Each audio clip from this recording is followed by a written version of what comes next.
Assalamualaikum warahmatullahi wabarakatuh.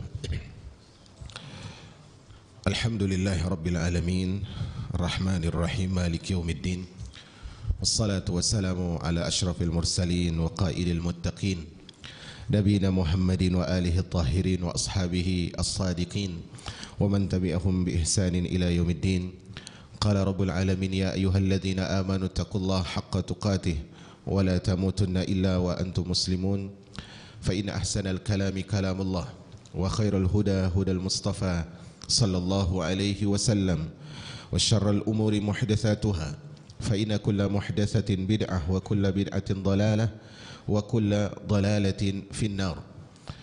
Ma'asyara al-ummah yang dirahmati oleh Allah Rabbul Alamin, kita lanjutkan syarah dari Usul Sunnah karya Imam Ahmad rahimahur rahman. Kita masih dalam poin penjelasan beliau tentang bahwasanya iman menurut ahlu sunnah itu mencakup ucapan dan juga perbuatan.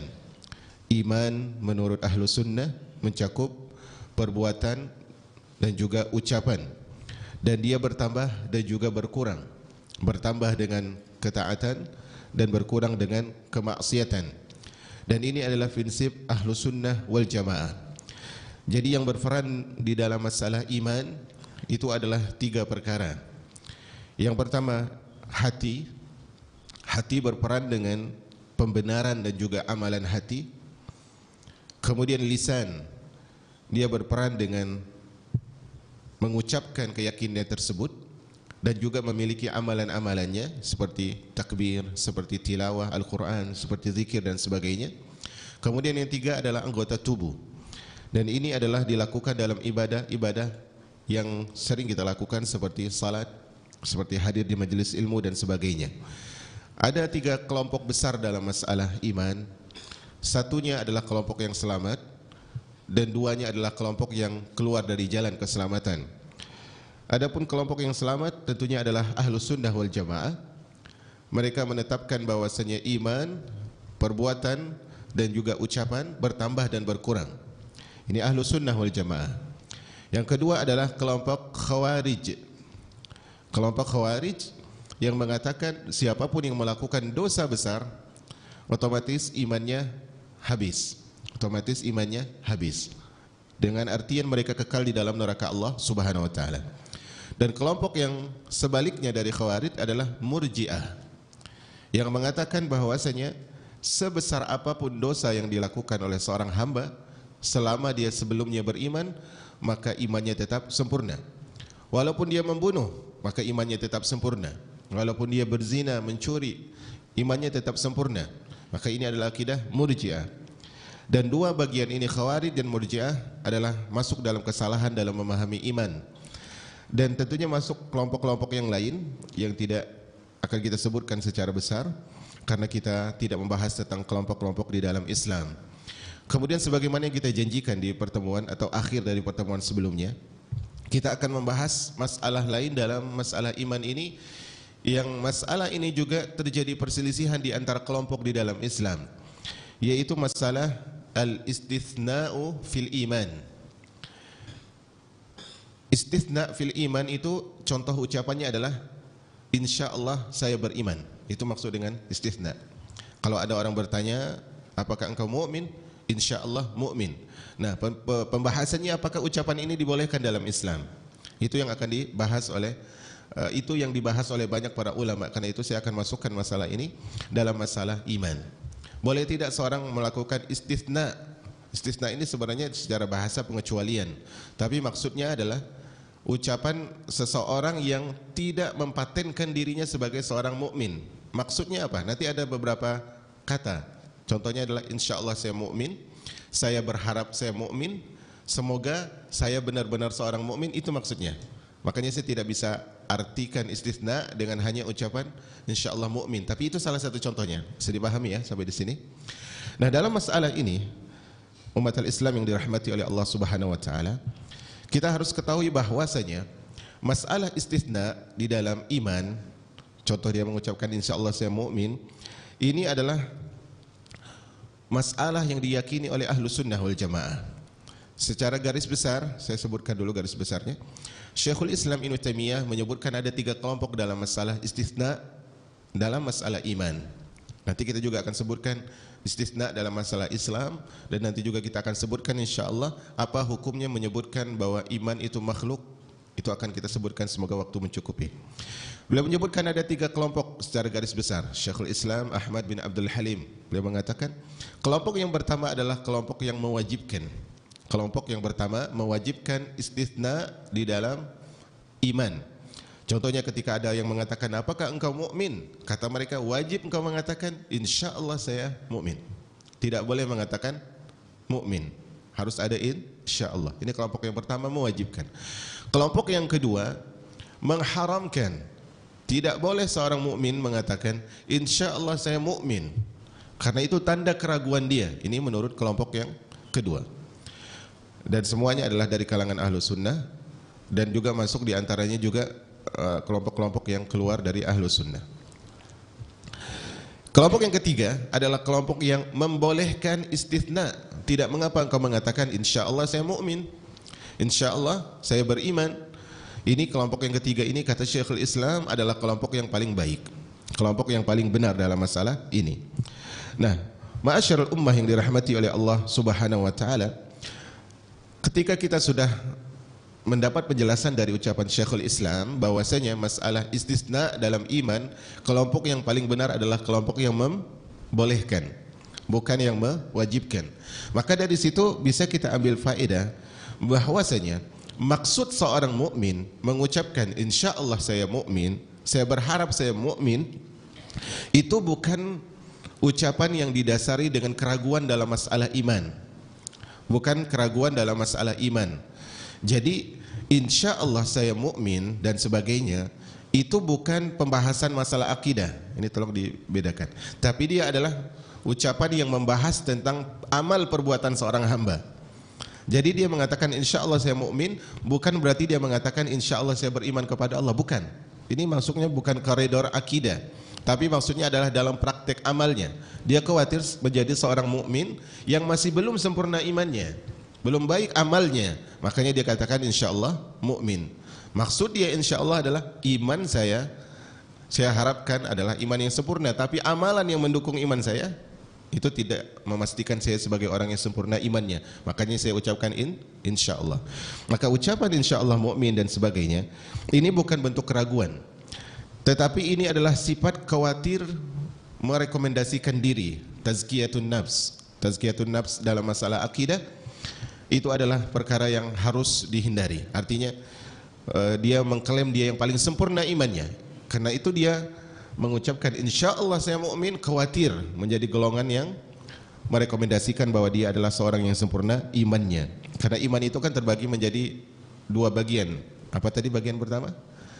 Pembenaran.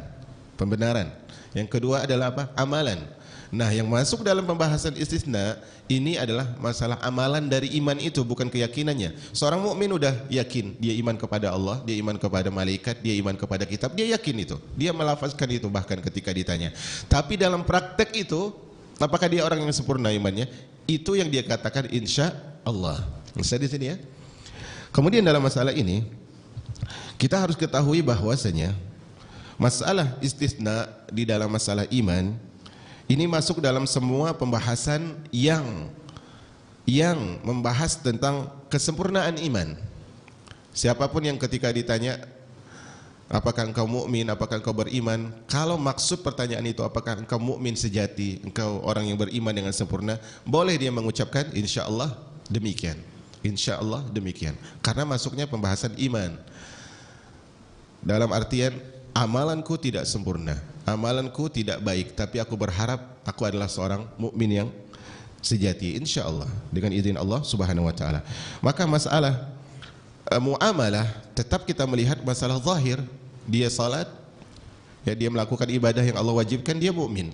Tetapi ketika dia ditanya tentang sesuatu, maka dia berusaha untuk merinci. Maka disinilah disebutkan oleh sebagian para ulama, secara mutlak tidak boleh dia mengatakan mukmin. Secara mutlak tidak boleh juga dia mengatakan insyaallah mukmin. Dia harus perincikan niatnya itu. Dia harus perincikan niatnya tersebut agar tidak masuk dalam perkara yang diharamkan oleh Allah Subhanahu wa taala. Makanya ulama Ahlus Sunnah wal Jamaah dalam masalah ini memperhatikan sekali masalah iman. Contohnya Imam Muslim di dalam awal dari kitab sahih beliau muat bab tentang iman, kitab Al-Iman. Al-Imam Bukhari mengurutkan kitab Al-Iman dalam kitab yang kedua dari sahih beliau rahimahumullah. Demikian juga kitab Imam Ahmad, kemudian Ibnu Abi Syaibah, Imam At-Tahawi, Imam Al-Ajurri, kemudian Syekhul Islam Ibnu Taimiyah rahimahumur rahman. Mereka menyebutkan masalah iman ini. Kita coba lihat ucapan-ucapan mereka. Di antaranya adalah Al-Imam Al-Ajurri. Beliau mengatakan, "I'lamu rahimanallahu wa iyyakum." Ketahuilah semoga Allah merahmati kita semua. Annal ladzi alaihi ulama'ul muslimin, annal imana wajibun ala jami'il khalqi. Bahwasanya merupakan keyakinan ulamanya kaum muslimin bahwasanya iman itu wajib diyakini oleh semua hamba. Wa huwa tasdiq bil qalbi, yaitu membenarkan dengan hati, wa iqraru bil lisan, dan mengikrarkan dengan lisan, wa amalul bil jawarih, dan mengamalkan dengan anggota tubuh. Ini adalah perkara yang wajib dari segi i'tiqad, dari segi keyakinan. Dia harus yakin bahwa iman itu adalah keyakinan hati. Dia harus yakin bahwa iman itu adalah ucapan lisan. Dia harus yakin bahwasanya amalan anggota tubuh itu adalah bagian dari definisi iman. Tetapi yang masuk dalam masalah istisna di sini adalah apakah sempurna amalannya, apakah sempurna imannya, itu yang akan disebutkan oleh para ulama. Makanya kalau kita ketahui masalah ini, kalau kita pelajari masalah akidah yang disebutkan oleh para ulama, kita akan mendapatkan kelompok yang mengharamkan. Dalam masalah ini, orang-orang yang mengharamkan mengatakan bahwasanya al-istisna itu adalah bagian dari ta'liq. Artinya kalau engkau mengatakan insyaallah saya mukmin, itu adalah salah satu bentuk keyakinan yang masih gamang. Maksudnya benar ya, gamang ya. Hasilnya masih menggantungkan sesuatu, belum jelas. Maka mereka mengatakan, kelompok yang mengharamkan mengatakan, makanya orang yang gamang dalam masalah iman ini, dia mengatakan insyaallah saya mukmin, berarti imannya antara ada dan tiada. Dan mungkin saja itu tiada. Maka kata mereka ini tidak boleh. Ini kata kelompok yang pertama. Tetapi umat al-Islam yang dirahmati oleh Allah Subhanahu wa taala, kalau kita lihat dalil-dalil yang ada, pendapat mereka ini terbantahkan. Mereka mengatakan tidak boleh mengucapkan saya insyaallah mukmin, saya berharap saya mukmin. Itu tidak boleh kata mereka. Karena bisa jadi berarti engkau ragu. Kalau engkau ragu berarti engkau tidak mukmin, katanya begitu. Maka engkau wajib mengatakan saya mukmin. Mereka melarang mengucapkan istisna. Maka di sini kita lihat, kalau kita lihat dalil-dalil baik ayat Ar-Rahman ataupun hadis-hadis Nabi sallallahu alaihi wasallam suri tauladan, maka kita akan dapatkan bantahan terhadap pendapat yang melarang istisna dalam masalah iman. Contohnya coba teman-teman lihat surah Al-Fath ayat 27. Surah Al-Fath ayat 27, Allah Subhanahu wa taala mengatakan, "La tadkhulunna al-masjidal haram insyaallah aminin." Perhatikan di sini. Kata Allah Subhanahu wa taala, "Wahai Rasul, sungguh kalian akan masuk ke dalam Masjidil Haram." Kapan ini? Fathul Makkah. Insyaallah, dengan keadaan aman. Subhanallah. Di sini kalau kita lihat awal dari potongan ayat ini, la tadkhulunna, ada la untuk takkid, untuk taukid, untuk menekankan. Kemudian ada nun tasydid, la tadkhulunna. Di awal dan di akhir dari potongan ayat kata ini, Allah memberikan penguat pasti dan pasti kalian akan masuk dengan dua huruf, huruf lam dan huruf nun taukid. Berarti kemungkinan masuk itu sangat pasti atau tidak? Sangat pasti. Tapi apa kata Allah? Insyaallah. Setelah Allah sebutkan sungguh pasti kalian akan masuk ke dalam Masjidil Haram, insyaallah, dengan keadaan aman. Allah tetap menggunakan kata insyaallah di sini. Padahal kalau kita kiaskan ayat ini kepada ucapan orang yang tidak membolehkan istisna, yang mereka mengatakan istisna di situ adalah bentuk keraguan, maka berarti kita mengatakan Allah ragu. Kan begitu? Kalau kita mengatakan Allah ragu, berarti itu adalah ucapan kekufuran. Maka di sini merupakan dalil bahwasanya istisna, seorang mengatakan insyaallah saya mukmin, itu tidak terlarang. Itu tidak terlarang karena Allah Subhanahu wa taala tidak ragu sama sekali, tetapi Allah mengatakan insyaallah. Maka kita lihat ucapan Al-Imam Al-Qurtubi dalam ayat ini. Beliau mengatakan di dalam tafsir beliau menyebutkan fahaka fit tanzil ma qila lahu fil manam. Maka Allah Subhanahu wa taala menyebutkan di dalam Al-Qur'an apa yang telah diwahyukan oleh Allah kepada Rasulnya di dalam mimpi Rasul. Apa kata beliau? Falaisa huna syakkun kama za'ama ba'duhum. Dalam masalah kaum muslimin akan masuk Masjidil Haram di Fathul Mekah, itu tidak ada keraguan sama sekali. Tidak seperti klaim sebagian orang. Adnal istithna yadullu ala syak, yang mereka mengklaim bahwasanya ucapan insyaallah itu menandakan ragu. Itu sama sekali enggak benar, kata Al-Imam Al-Qurtubi. Wallahu ta'ala la yasyuk. Allah Subhanahu wa taala tidak pernah ragu. La tadkhulunna, kalian pasti dan pasti dan pasti akan masuk. Ini adalah tahqiq, menetapkan bahwa hal itu pasti terjadi. Fa kaifa yakunu syak? Bagaimana mungkin Allah itu ragu? Maka dalil ini membantah ucapan yang mengatakan tidak boleh mengucapkan istitsna insyaallah saya mukmin. Itu dari ayat. Dari hadis kita lihat.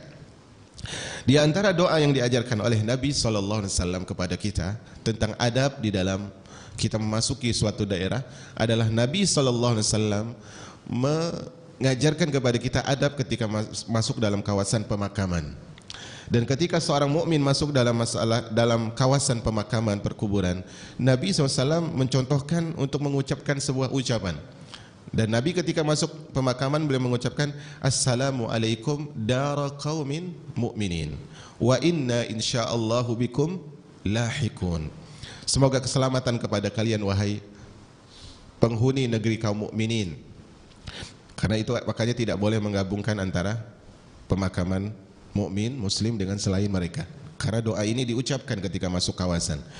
Kemudian kata Nabi wa inna insyaallah, dan sesungguhnya kami insyaallah bikum lahikun, akan menyusul kalian. Tadi Nabi sebutkan ini kawasan negeri kaum mukminin. Berarti masalah iman ini dibahas. Kemudian Nabi SAW menyebutkan apa? Insyaallah bikum lahikun, dan insyaallah kami apa? Akan menyusul kalian.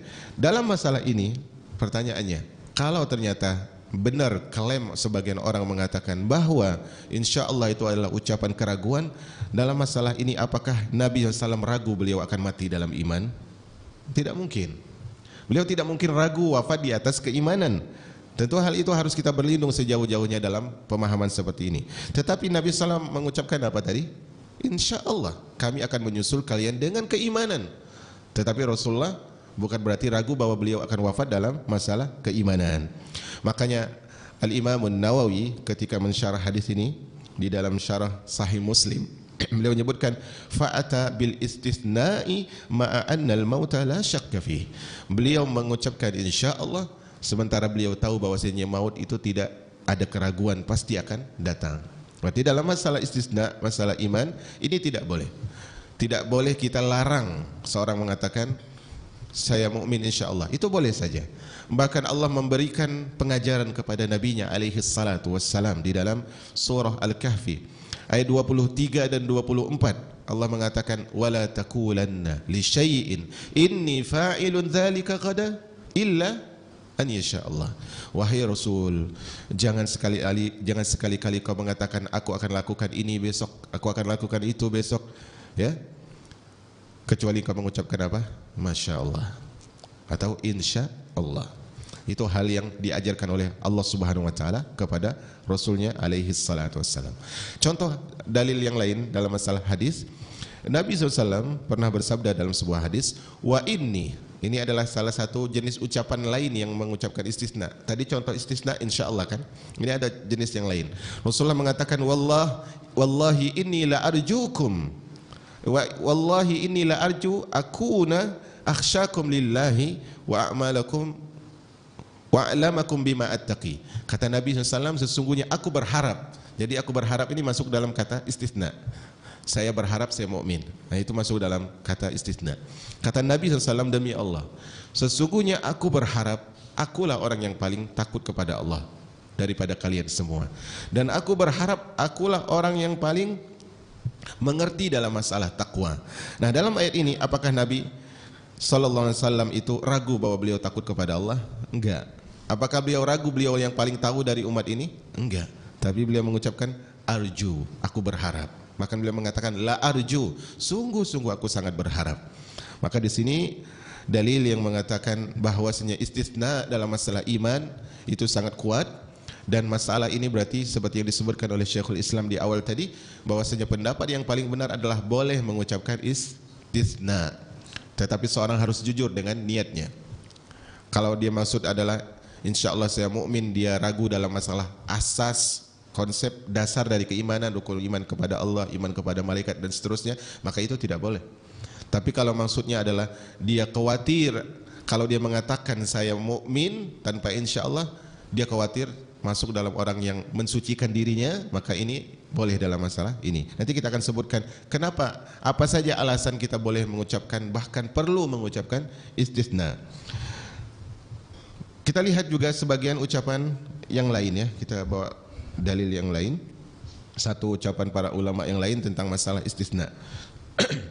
Ucapan kembali Syekhul Islam Ibnu Taimiyah rahimahullah.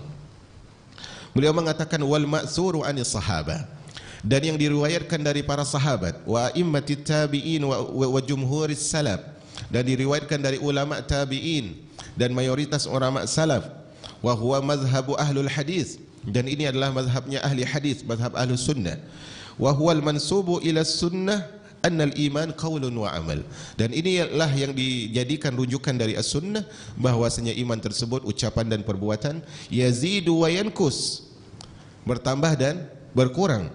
Yazidu bit ta'ah wa yankusu bil ma'siyah, dia bertambah dengan ketaatan, berkurang dengan kemaksiatan. Kemudian apa kata beliau? Wa annahu yajuzul istisna'u fi, boleh seorang melakukan istisna dalam masalah iman. Ini kita masih dalam masalah iman, boleh. Nah, apa saja alasan kita itu diminta, bahkan satu sisi dianjurkan untuk mengucapkan istisna? Alasan pertama adalah karena kita tidak tahu ending dari hidup kita. Makanya ketika ditanya apakah Anda mukmin, insya Allah mukmin. Maksudnya insya Allah saya wafat di atas iman. Karena Nabi SAW mengatakan dalam hadis yang dikeluarkan oleh Al-Imam Bukhari, Nabi SAW mengatakan dalam hadis Abu Sa'id, dari hadis Sahal bin Sa'ad radhiyallahu taala anhu, Nabi mengatakan innamal a'malu bil khawatim, sesungguhnya amalan tersebut tergantung akhir dari kehidupan. Maka hadis ini umat al-Islam, kita keluar sedikit pembahasan. Hadis ini mengajarkan kepada kita bahwasanya seorang hamba jangan pernah terbesit di kalbunya, di dalam jiwanya, untuk sedikit saja keluar dari aturan Allah Subhanahu wa taala. Karena dia tidak tahu ending dari kehidupannya. Dia tidak mengerti bagaimana cara Allah mewafatkan dirinya. Bukankah Nabi SAW mengatakan wa inna ahadakum la ya'malu bi amali ahlil jannah hatta la yakunu bainahu wa bainaha illa zira' fayasbiqu alaihi alkitab fa ya'malu bi amali ahlin nari fayadkhulaha. Sesungguhnya seorang di antara kalian, kata Rasul, sepanjang hidupnya puluhan tahun dia melakukan amalan penduduk surga, dia lakukan ketaatan ini, dia lakukan amal soleh itu, dia lakukan ibadah ini dan itu, sampai kata Rasul, jarak antara dia dengan surga Allah itu bisa dikiaskan hanya sehasta, begitu dekat. Satu langkah lagi dia masuk surga. Fayasbiqu alaihil kitab, tapi ternyata suratan takdir tercatat berbeda, sehingga di akhir ayatnya dia melakukan amalan penduduk neraka dan dia masuk ke dalam neraka. Maka seorang hamba dalam masalah ini dia harus waspada, jangan pernah terbesit di dalam jiwanya untuk sesaat keluar dari ketaatan kepada Allah. Contohnya, selama ini dia sudah meninggalkan perkara yang merupakan ribawi, perkara riba, dan ternyata semakin dia mendekat kepada Allah dan semakin dia meninggalkan riba, Allah Subhanahu wa taala uji dia dengan kesulitan ekonomi. Maka dia terbesit, saya akan kembali ke riba sebentar saja. Lah, innamal a'mal bil khawatim, amalan dengan akhir kehidupan. Sama juga dengan seorang yang selama ini taat, tua dengan kemaksiatan, dia fisiknya menjadi rentan karena selama ini dia lakukan ketaatan mungkin. Artinya dia puluhan tahun sampai dia usia yang sudah lanjut dia masih dalam ketaatan. Jangan pernah dia menganggap remeh orang-orang yang melakukan dosa. Jangan pernah meremehkan. Karena hadis tadi, Karena bisa jadi hadis tadi ada kelanjutan. Sesungguhnya seorang di antara kalian melakukan sepanjang hidupnya amalan penduduk neraka sampai jarak antara dia dengan neraka itu hanya sehasta. Kemudian suratan takdir berkata lain, di ujung ayatnya dia melakukan amalan penduduk surga dan dia masuk ke dalam surga. Makanya yang kita sebutkan ya, Al-Imam Ibnu Qayyim menyebutkan seorang bisa jadi masuk surga karena dosa dan masuk neraka karena amal saleh. Dia masuk surga karena dosanya memotivasi dia untuk taubat kepada Allah. Dan hamba yang masuk neraka karena amal saleh ada ujub dan kesombongan pada dirinya. Innamal a'mal bil khawatim atau innamal a'malu bi khawatimiha dalam riwayat yang lain. Amalan itu dengan ending dari penutup hidup seorang hamba. Jadi alasan pertama kita istisna adalah karena kita tidak tahu akhir dari kehidupan kita. Saya tidak akan bacakan ucapan banyak para ulama, saya akan ambilkan ucapan yang paling pendek karena waktu. Masih kita sebutkan masalah ucapan Syekhul Islam Ibnu Taimiyah. Beliau mengatakan wastasnu aidan li adami amalihim bil aqibah. Dan ahlu sunnah juga mengucapkan istisna karena mereka tidak tahu akhir dari amal mereka. Wal imanun nafi' huwa alladhi yamutul mar'u alaih. Dan iman yang bermanfaat, Masya Allah ucapan ini beliau sebutkan, dan iman yang bermanfaat itu adalah iman yang membawa seorang wafat di atas iman. Itu iman yang bermanfaat.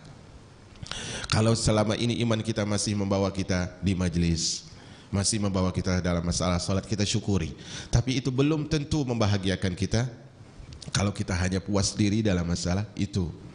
Karena itu para ulama selalu mengatakan min simatis salafi, di antara tanda yang paling khas, ciri khas seorang salafi, hirsuhum ala talabil ilmi, semangat mereka dalam menuntut ilmu. Ini ciri khas seorang salafi. Kenapa demikian? Karena ilmu tersebutlah yang akan membuat dia sadar ketika dia sudah hampir menginjak duri. Ilmu tersebutlah yang akan membuat dia sadar ketika dia sudah hampir tenggelam di dalam syubhat dan syahwat. Ilmu tersebutlah akan menerangi dirinya ketika semua jalan akan berisi dengan ranjau di dalam kehidupan. Maka ilmu yang akan menyadarkannya. Maka seorang hamba tidak boleh mencukupkan. Walaupun teman kita, sekarang kita di sini ada berapa orang misalnya, atau selama ini kita datang bersama kawan, bersama keluarga dan sebagainya. Walaupun kita tidak disertai oleh teman dan keluarga, hadirkanlah bahwasanya cahaya kehidupan kita dulu yang perlu, bukan orang lain. Jadi kita hadir bukan karena sahabat, bukan karena teman, karena sebaik-baik sahabat dan teman adalah amal saleh. Adalah amal saleh.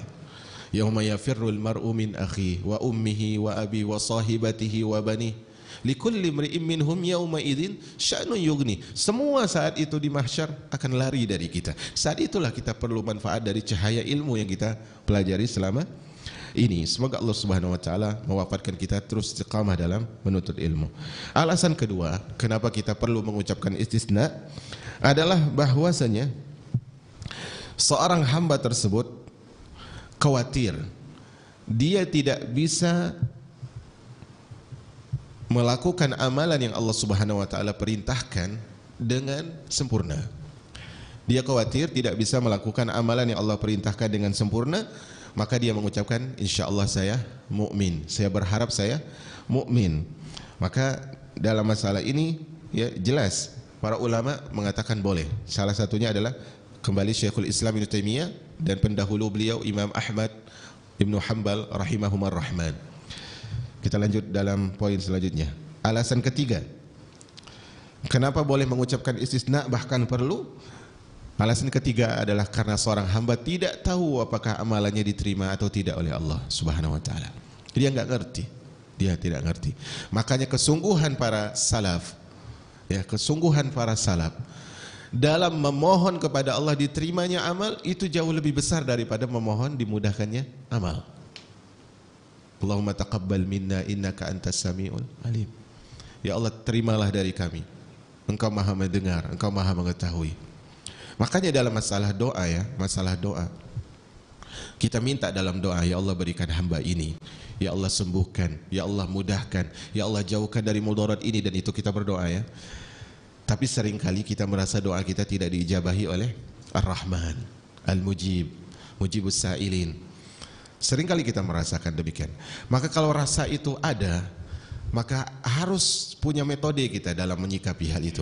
Ketahuilah untuk siapapun yang berdoa kepada Allah, bahwasanya istiqamahnya kita dalam berdoa itu jauh lebih baik daripada hasil dari doa itu.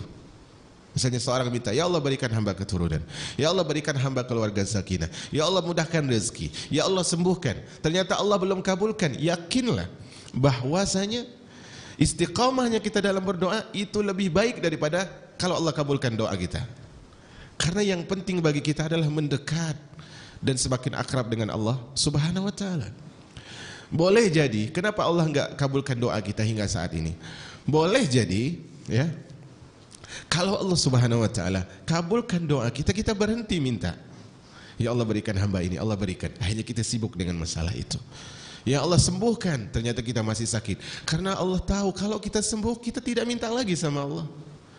Maka merengeknya kita, merintihnya kita di hadapan Allah itu jauh lebih baik daripada hasil ijabah dari doa itu. Maka teruslah meminta dan berdoa kepada Allah Subhanahu wa taala. Di antaranya adalah meminta diterimanya amalan kita. Diterimanya amalan kita. Kemudian itu beberapa alasan ya. Tadi pertama adalah kita tidak tahu di atas apa kita wafat. Yang kedua, kita tidak yakin apakah iman kita, amal kita telah sempurna. Ketiga, kita tidak yakin apakah amalan kita diterima oleh Allah Subhanahu wa taala. Kemudian tadi kita sudah membahas masalah istisna dalam iman, dan itu boleh, bahkan perlu, tapi harus ada kejujuran hati. Selanjutnya, bagaimana dengan istisna dalam masalah Islam? Insya Allah saya muslim, boleh atau tidak? Maka dalam masalah ini juga dibahas oleh para ulama. Yang ringkasnya, saya akan ringkas. Masalah istisna dalam masalah Islam itu tidak boleh. Masalah iman boleh, tapi masalah Islam tidak boleh. Karena Allah Subhanahu wa taala mengatakan apa? Ketika ada, ini sesuai dengan surah Al-Hujurat ayat 14. Al-Hujurat ayat 14, Allah mengatakan tentang orang-orang Arab Badui, qalatil a'rabu amanna. Orang Arab Badui mengatakan kami beriman. Qalatil a'rabu amanna. Apa kata Allah untuk memberikan jawaban kepada Rasulnya? Qul lam tu'minu. Katakanlah wahai Rasul, kalian belum beriman. Walakin qulu aslamna. Tapi katakan kami muslim. Mengatakan kami muslim harus bagi seorang yang meyakini Allah sebagai Rabbnya, Islam sebagai agamanya, Rasul Muhammad sebagai Nabi dan utusan Allah Subhanahu wa taala. Harus mengucapkan saya muslim. Tidak boleh dia mengatakan saya insyaallah muslim. Karena Islam itu adalah keharusan dan dasar dari iman. Kalau seorang mengatakan insyaallah saya muslim, berarti itu dia adalah kadar keimanannya sangat, kadar Islamnya sangat rentan, dan itu tidak boleh. Maka ayat ini mengatakan qulu aslamna. Atau dalam ayat yang lain surah Al-An'am, Allah Subhanahu wa taala mengatakan tentang ucapan Nabi Ibrahim bila mengatakan apa? Ayat 163, Qul inna salati wa nusuki wa mahyaya wa mamati lillahi rabbil alamin la syarika lahu wa bidzalika umirtu wa ana awwalul muslimin. Dan akulah orang muslim yang pertama. Dia diperintahkan untuk mengucapkan kul, kan tadi perintah ya, kul, katakanlah salatku dan seterusnya, tapi di ujung ayat disebutkan wa ana awwalul muslimin, dan katakanlah aku muslim yang pertama. Ini berbeda ya dalam masalah iman. Masalah iman boleh, masalah Islam tidak boleh. Kemudian ada beberapa lafaz yang menunjukkan istisna. Artinya lafaz ini mewakilkan pembahasan istisna. Pertama adalah insyaallah. Insyaallah itu masuk dalam ucapan istisna. Artinya apakah engkau mukmin? Insyaallah. Yang kedua adalah saya berharap. Saya berharap ini dalam bahasa Arabnya adalah arju. Apakah engkau mukmin? Insyaallah. Atau dia tidak menggunakan insyaallah, saya berharap saya mukmin. Ini boleh. Ucapan ketiga adalah la ilaha illallah. Ketika ditanyakan apakah engkau mukmin, dia boleh mengucapkan la ilaha illallah. Ini sebagaimana yang diriwayatkan oleh Al-Imam Ahmad bin Hanbal. Ya, beliau meriwayatkan bahwasanya ada orang bertanya, kalau engkau mengatakan kepadaku, kalau ada orang mengatakan kepadaku, apakah engkau mukmin? Ucapkanlah la ilaha illallah. Ini menegaskan bahwa insyaallah dia mukmin. Kemudian di antara ucapan istisna adalah aku beriman kepada Allah, kepada malaikat dan segenap rukun iman. Itu termasuk ucapan istisna. Apakah engkau mukmin? Aku beriman kepada Allah, kepada malaikat, kepada kitab, kepada rasul, ya, kepada hari kiamat dan kepada takdir. Dia tidak mengatakan saya mukmin. Dia mengucapkan dengan itu masuk dalam masalah istisna.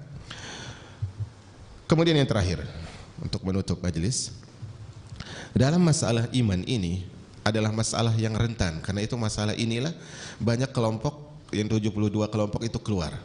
Lahir 72 kelompok yang menyimpang dari paham Ahlus Sunnah karena masalah iman. Di antara hal yang menyebabkan mereka keluar adalah tentang pembahasan lafaz atau ucapan iman itu makhluk. Apa sih sebenarnya hukum dari kita mengatakan iman itu makhluk? Lafaz kita iman itu makhluk, kata mereka. Karena itu di antara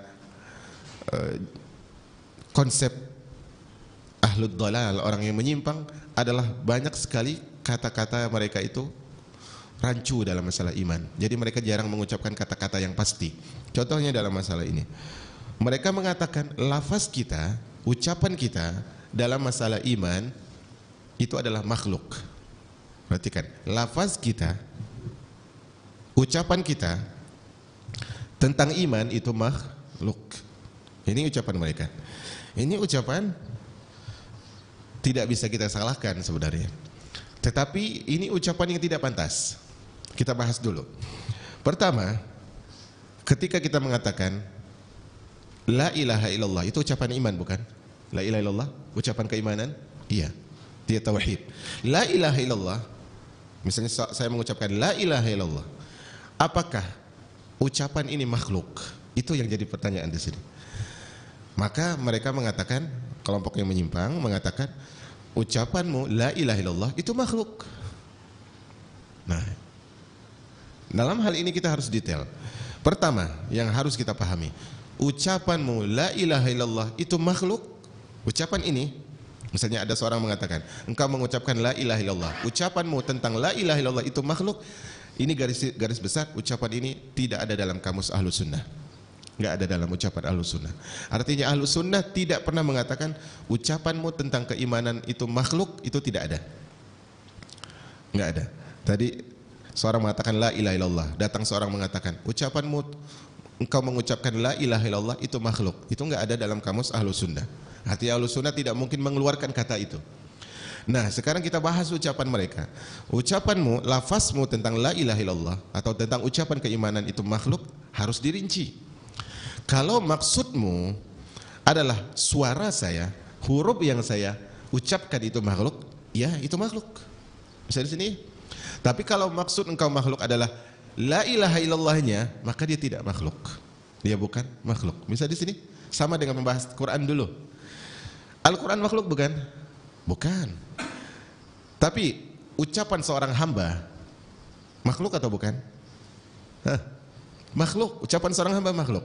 Tetapi kalau ada orang mengatakan ucapanmu ketika melafazkan Al-Quran adalah makhluk, ini tidak pernah diucap oleh Ahlus Sunnah, karena ada syubhat di situ. Ada syubhat. Karena khawatir kalau kita sebut makhluk berarti kita memakhlukkan Al-Quran.